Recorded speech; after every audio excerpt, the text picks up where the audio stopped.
What up, world? What up? What up? How y'all doing out there? Welcome to another episode of Convos with Deej. I'm the Deej. This is episode 10. Today, I'm going to talk about my experience at the Kaytranada concert. Oh my God. Phenomenal. I can't even find a word.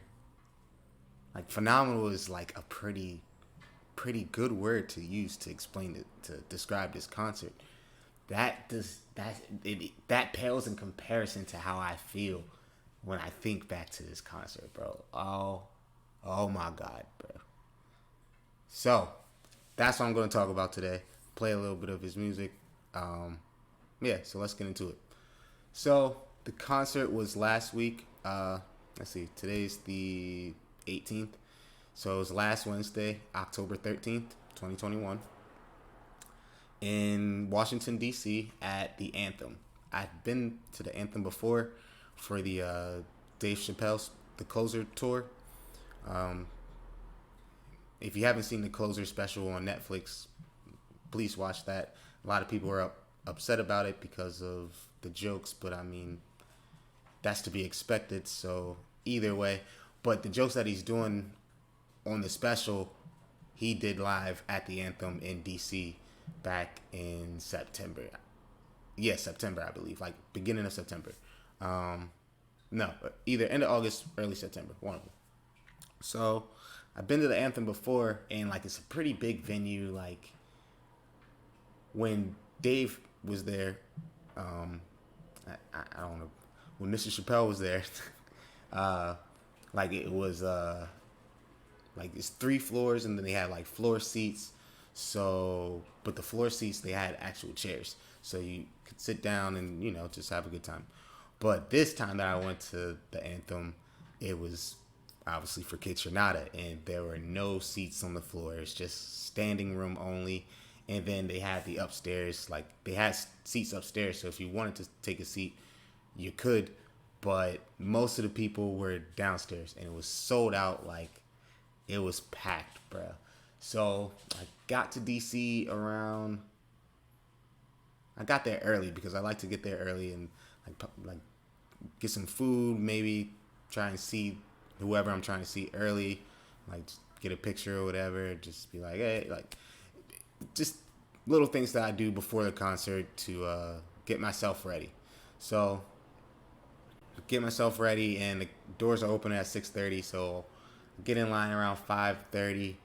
Everything's cool. Like it had been cloudy for most of that day, and then once I got in line, like the sun started coming out.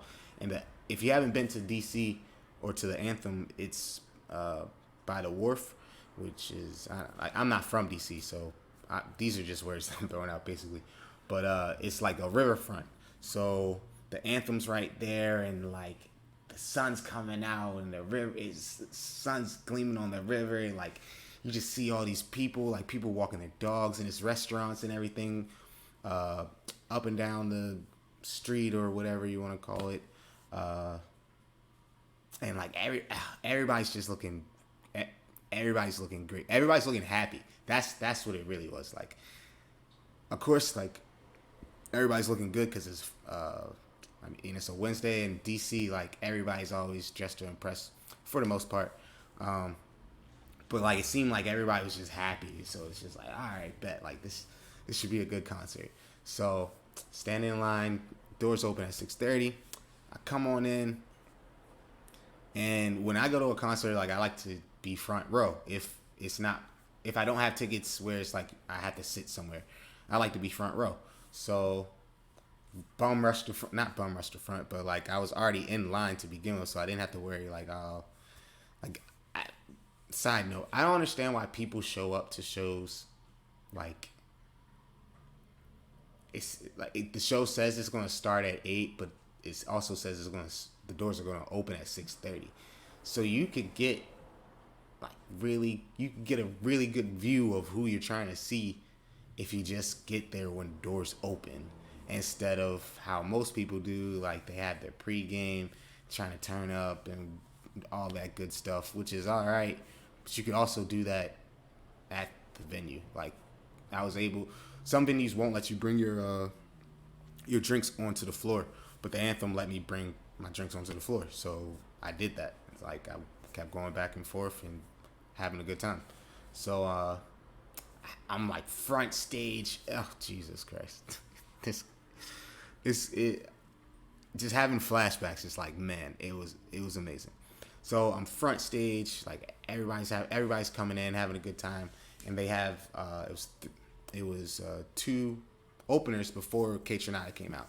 It was, I believe his name is Matisse. He was a DJ from DC in the local area. So he was playing when everybody came in.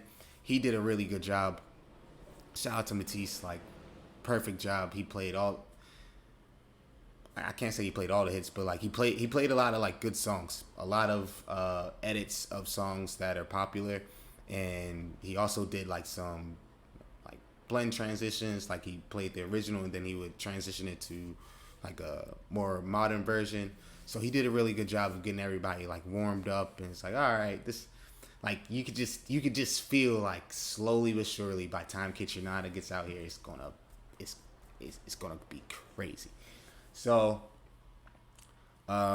he goes for about, yeah, he goes until like 7:45 ish, and then you have a 15-minute break to let the second opener come out, which was Sango. He's a DJ slash producer from Detroit, and like he's great too. Like he does a lot of Afro beats, or like Brazilian Afro beats. Oh man, Sango's really good too. If you haven't listened to Sango, Sango, go check him out as well. He did a really good job. Like he's also a producer, so he produces his own music. So he played a lot of his own music, and then he played some. He did, because the whole night was really based around house music. Like he also did like a little throwback. Like he played some old house hits. He played some from Detroit. He played some house hits from the DC. So like he did a great job as well. So they Matisse, if I'm getting your name right, and then Sango, they both did a great job of just warming everybody up. But like everybody was there for Kaytranada. Like that's all everybody was talking about. It's like when Kaytranada plays this, I'm gonna go. When Kaytranada plays this, I'm gonna go crazy. When he does this, it's like all I really wanted to hear. And he played the songs I wanted to hear. I wanted to hear, of course, I wanted to hear At All. That was the first song that I heard by Kaytranada, like ever. Like that was in 2014. That was when the story of this song. Just came back from, I was getting ready to graduate from Mount St. Mary's. Shout out to the Mount. And it was my 5th year, but my last semester, I basically had free except for one class. That one class was for me to go to Russia for about like 2 weeks, because the Mount has a sister school over there. So shout out to South Ural University in Chelyabinsk, Russia.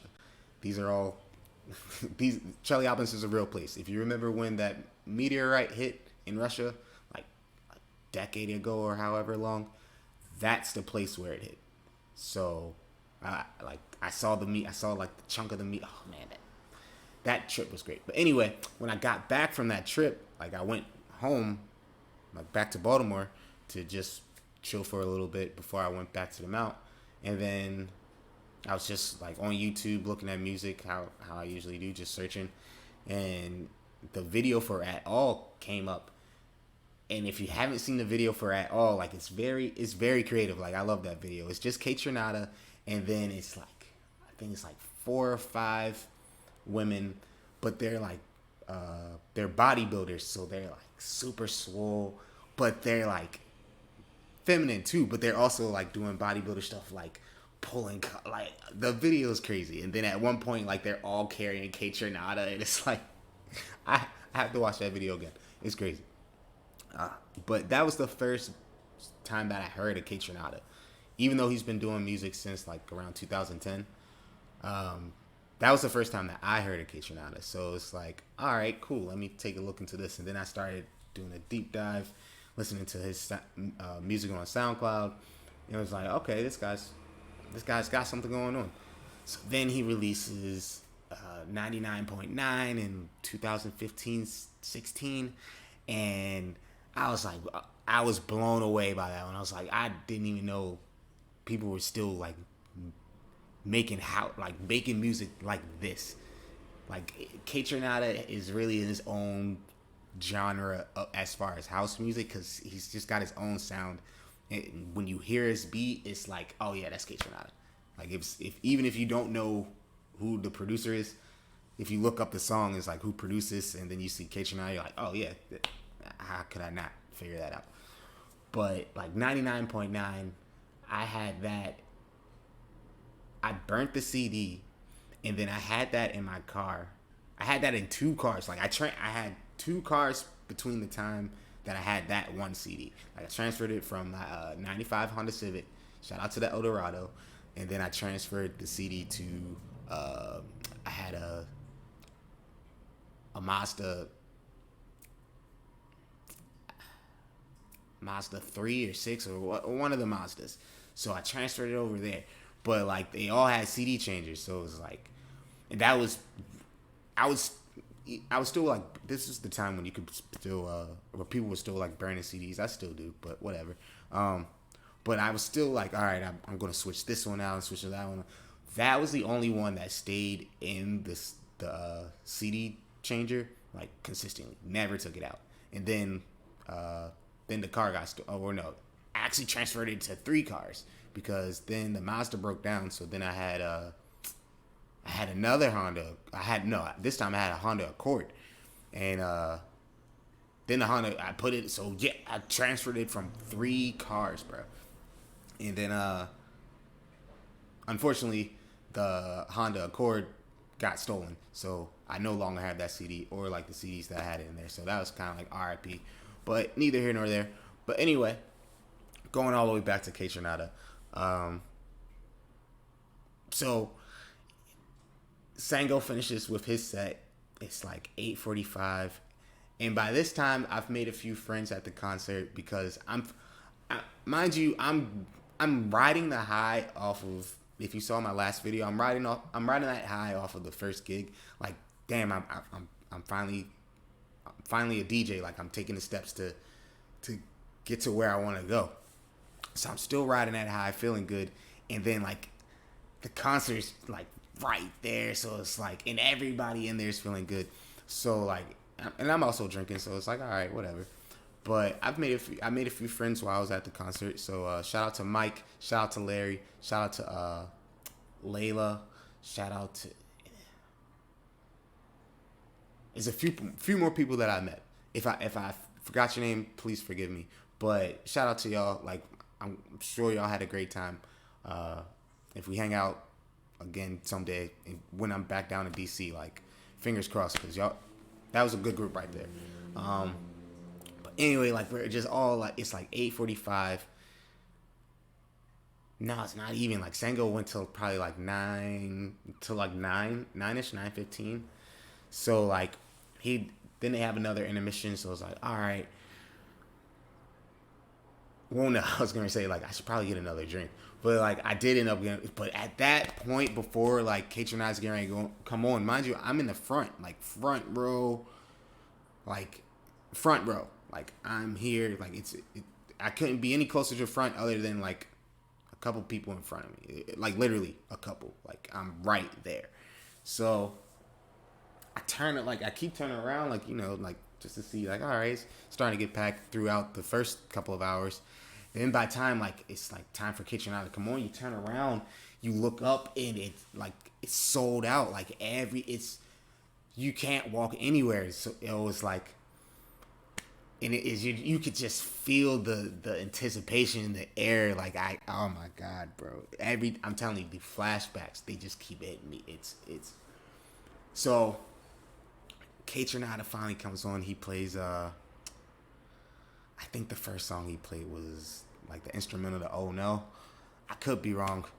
Like, honestly, like all I remember the songs that he played. I can't remember the order, but I do remember every time that he played us, every single time he played a song, I went crazy. Somebody was going crazy. I was definitely going crazy. It was absurd, bro. Like, and you could tell everybody was there for two main songs. I think that's what I was. I think that's what got me to At All. Two main songs. Everybody wanted to hear At All. I guess like when he plays At All, I'm gonna go crazy. And then the other song, like, oh my god! Shout out to all the Kaytranada fans. You want to hear the Tidra Moses "Wanna Be Your Girl" remix? Like those are the two songs that you want to hear. Like he could have played those back to back for 2 hours straight, and everybody probably would have left happy. But like, yo, but he didn't play those until like almost the end. Of course, like he played "Wanna Be Your Girl" at the end of the set, which he went from like 9:15, 9:20ish to like 9:45, or I'm sorry, 10:45. Then like we're all, everybody's so excited. We're like just yelling, like, like it's the end of the concert, but we're not ready to go yet. So we're like, encore, encore, encore. He's playing around, like he runs out, like we can see him, like, oh my god, bro. So he finally runs back out. He does like another half hour, 35 minutes. That part ends at like 11:15, 11:20. And then he's like, all right, I'm out. Like, I gotta go. It's like, but he is the GOAT of house music currently.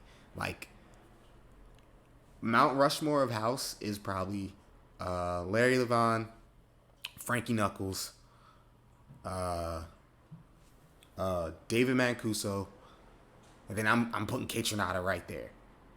Like I'm put those four on my Mount Rushmore of house, because the first three, like without them we wouldn't even have house music. And then without Kaytranada is the first black artist ever to win a Grammy for EDM, dance, house music, that genre ever. He's the first one to do it. And it's been plenty of DJs who came before, but he's the first one to like get the recognition for it, like, or to finally get the award for it. So, and he's only 25, I believe. Like I believe he's 25, maybe 26. So in his 26 years, he's already changed the genre of house, and he's already got a Grammy for it. So, and he's only just getting started. Like you could tell, like he was feeling himself at this concert. I'm telling you. Like he knew, like, yo, I just play whatever, Like, It was like he was up there and he's like, yo, I'm the best DJ you will ever see. And by far, I've been to a lot of concerts. That was the best concert I've ever been to in my life, because, and I told this to a friend of mine yesterday, or like a couple days ago. When I was growing up, like I'm a 90s kid, so when I was growing up, like watching TV, like you see like TV shows like All That, or what are shows that had like all the shows that would have like the 90s stars come through and do performances, but they also like did skits or whatever. And then like even the early 2000s, like Rap City and 106 in Park and all the MTV shows, TRL, is it TRL? Either way, where was I going? Oh yeah, but me being a 90s kid, and even like in the movies like House Party, you can just name basically any 90s movies that had like a party in it.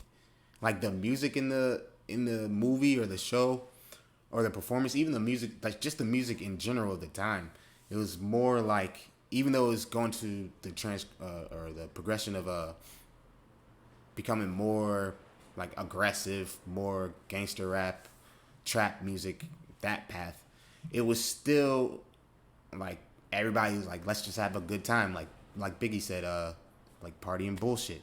Like that's all everybody really wanted to do. Like just have a good time, party, laugh, just be happy.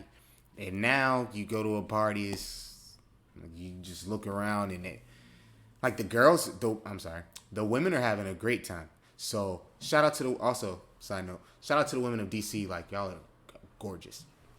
But anyway, when you go to a party, like most of the time the women are having a good time, or at least a good time. Maybe not a great time, but they're having a good time because they're just drinking and having fun and just living life and listen to the music. And if the DJ plays the right song, like they go crazy. Like, that's my job. So, but on the flip side, like you see the guys in there, and like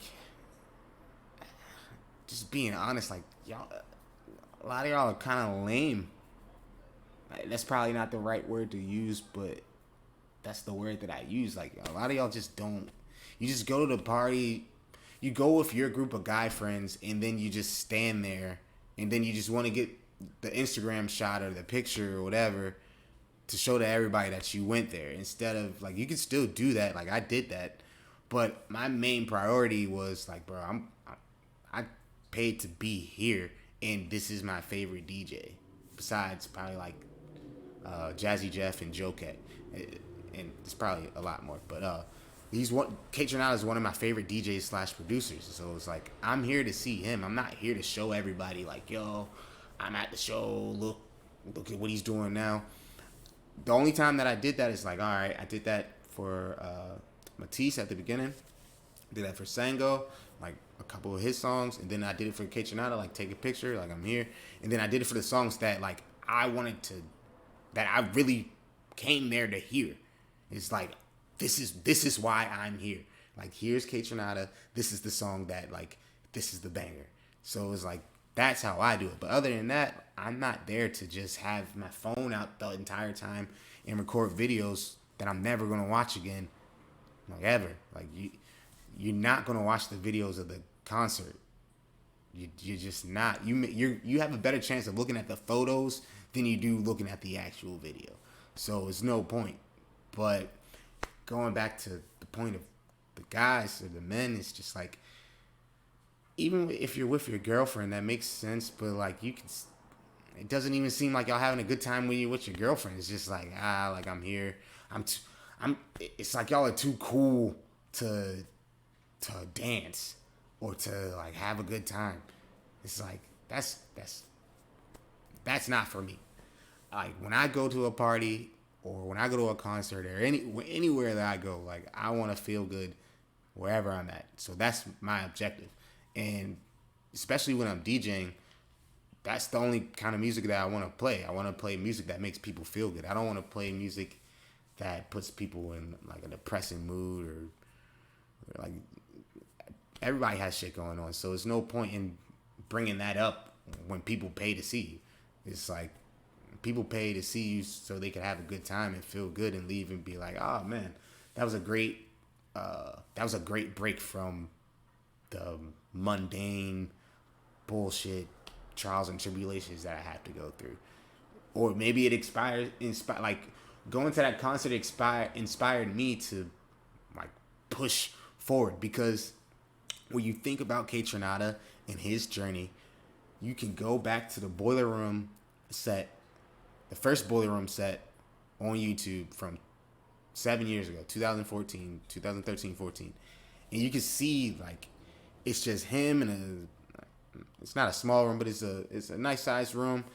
But it's like him, he's got the tables, turntables, laptop, and then, but like, he's not on a stage. Like, he's just standing in a room, and then it's like people behind him.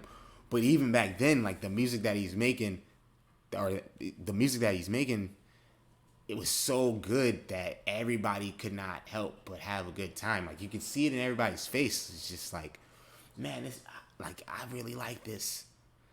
Like, I can understand people have their different genres or different tastes, but like, I feel like Kaytranada is one of those artists where it's just like, how can you not like him? How can you not like the music that he makes? How can you not like dancing and having a good time and being happy? I don't understand that. Because when I listen to Kaytranada, every time, like, I'm in a good mood. It never fails. And now that I've gone to this concert, like, I cannot listen to a Kaytranada song without thinking about the concert. And that just brings me all the way up here. It's just like, bro, that was crazy when he did this and the transmission. Like, he is the GOAT. Currently, he is the GOAT. So please give him his homage. Please. I'm going to do my best to see him before the year is over. I believe he's going to... I'm going to try and make the Boston show, because it's supposed to be 2 shows in Boston.